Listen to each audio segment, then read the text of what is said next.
Welcome back to the Rock Lobster Shop collection of videos. Okay, this is this number 5? Maybe number 5. Okay. Story of this bike. This is a 1963, according to the guy who sold it to me, Raleigh Grand Sport. Can't really read it. Look at that. It's got the headlamp. It's got the original rear fender. Got a really cool cutaway Brooks saddle. And it's got, see this anodized red stuff here? GB Courier 66 brakes, front and rear. So I'd say most of this stuff on this bike is pretty original. Looks like maybe a Williams crank, I'm not sure. Campagnolo Valentino front derailleur, Campagnolo Grand Sport rear, and the shifters. It's got record hubs and 27-inch Super Champion rims. I built these wheels because the front wheel, the original front wheel that came with it was not an original. It was a Schwinn off of a Continental or something like that. It was kind of crappy, so I had a set of hubs, and I remember a friend of mine who got one of these bikes back in the 70s, and it came with Campagnolo record hubs originally. So I wanted to kind of make it like the original, although I don't think it would come with Super Champion rims. It probably would have been Wyman or Dunlop or something like that. Okay, so what is the story with this bike? I saw an ad on in a paper. This is, I think, before the internet. Somebody was selling a Raleigh Grand Sport, and I thought, oh wow, it's only $150. It's, you know, the Raleigh Grand Sport I was thinking of is one from the 70s. It's all Reynolds 531 double-bedded tubing. I thought, oh, I got to pick this up. So the guy was from San Jose, so he drove over, and this is what he brought, which is not what I was looking for. It's not Reynolds 531. I don't know what it's made of, some sort of straight gauge tubing. But I felt so bad that he'd made the trip, and I thought $150, I should buy it. Well, it wasn't in real good running shape, and so it hung from a hook for probably 20 years.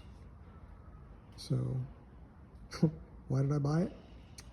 Why does anybody buy anything?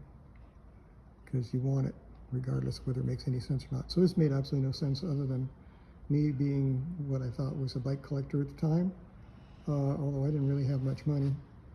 But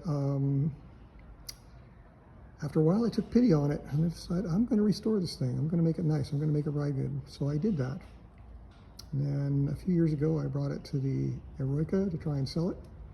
And some guy was really, really interested in it, but he was from Italy, and he was going to be flying back to Italy, and he thought for what it would cost to get it on the plane, it wasn't really worth it for him, but he loved the bike.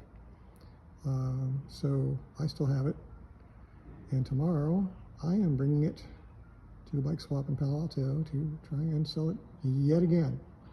So before it goes, I wanted to tell the story. Something I bought off a local paper. I think the local paper was called The Great Exchange, which is long gone. The internet killed stuff like that. And now you have Craigslist. You can find stuff like this. But this one's kind of nice because so much of it is unspoiled. Like the cable housing looks to be original. The tape looks to be original. All the bits, all the nuts and bolts look to be original. Toe clips and straps. Yeah, it's pretty remarkable. It has a kickstand on it, which people did back then in the 60s and 70s. But here it is, 1963. So that would make it 51 years old? 51 years old. Original paint, original decals. Not in super like showroom condition, but it's pretty stock. Still got a bunch of old stickers on it, old bike license, and a really old 1964 Palo Alto bike license, which does help date it to 1963. It's got some really cool graphics here.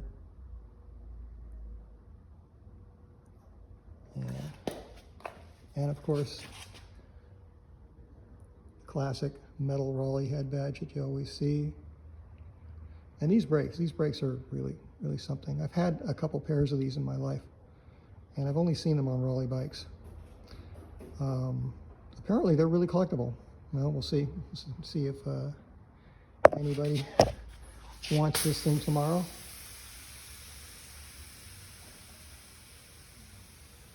But this is it.